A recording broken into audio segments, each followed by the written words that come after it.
Everyone, welcome to KTV Telugu. Car షెడ్డుకెళ్లలేదని సర్వీసింగ్కు వెళ్ళిందని కేటీఆర్ పదే పదే చెబుతున్నారు. ఆయన మాటల్లో అంతరార్థం వేరే ఉంది. సర్వీస్ చేసిన కారు సరికొత్త పద్ధతిలో తెరపైకి రాబోతోందని ఆయన చెబుతున్నారు. పూర్తిగా నాయకత్వం మారబోతోంది. వర్కింగ్ స్టైల్ కూడా మార్చాలని డిసైడ్ అయ్యారు. ఇటీవలే ఎమ్మెల్సీలతో ప్రత్యేకంగా సమావేశమైన కేటీఆర్ వారి పాత్ర కీలకమని క్లారిటీ ఇచ్చారు. పార్టీ వ్యవస్థలోనూ మార్పులు తెస్తామని చెబుతున్నారు. అంటే పూర్తి సర్వీసింగ్ చేసిన తర్వాత సరికొత్త నాయకత్వంతో బీఆర్ఎస్ ప్రజల్లోకి వెళ్లేందుకు సిద్ధమవుతోందన్నమాట.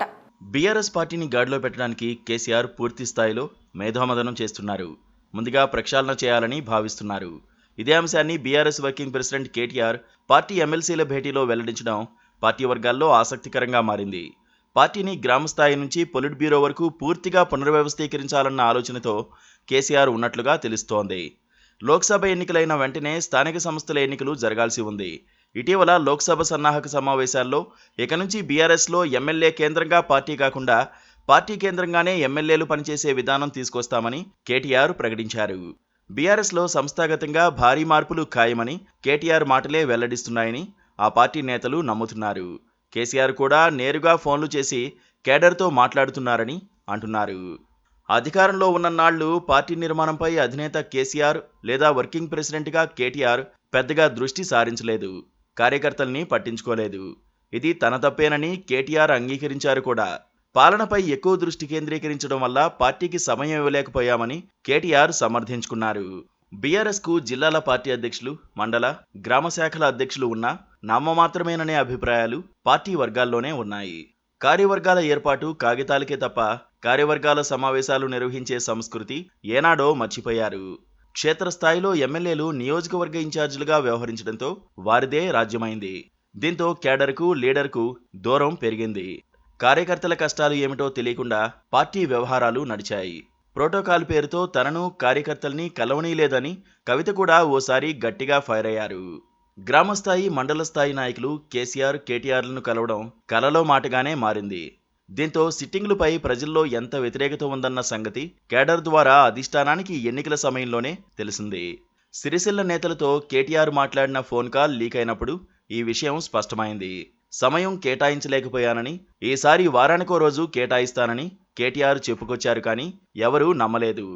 ప్రజలు ఏమనుకుంటున్నారనే విషయం కార్యకర్తల ద్వారా పైస్థాయి నాయకత్వానికి, తద్వారా అధిష్టానానికి తెలియకుండా పోయింది.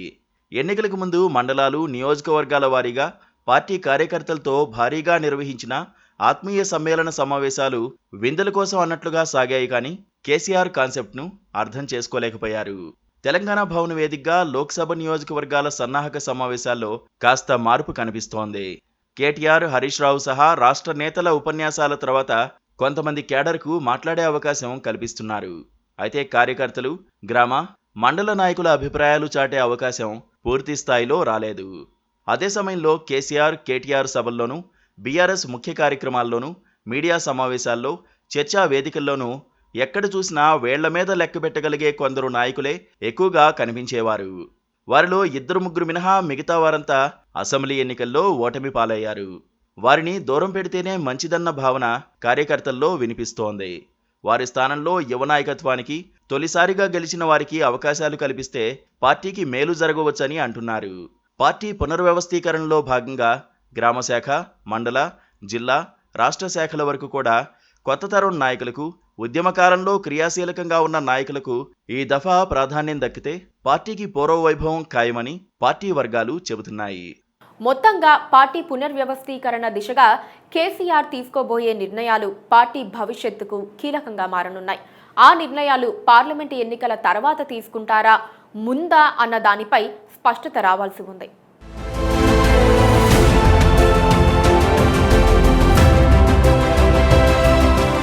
Please subscribe to KTV Telugu. KTV Telugu. KTV Telugu channel.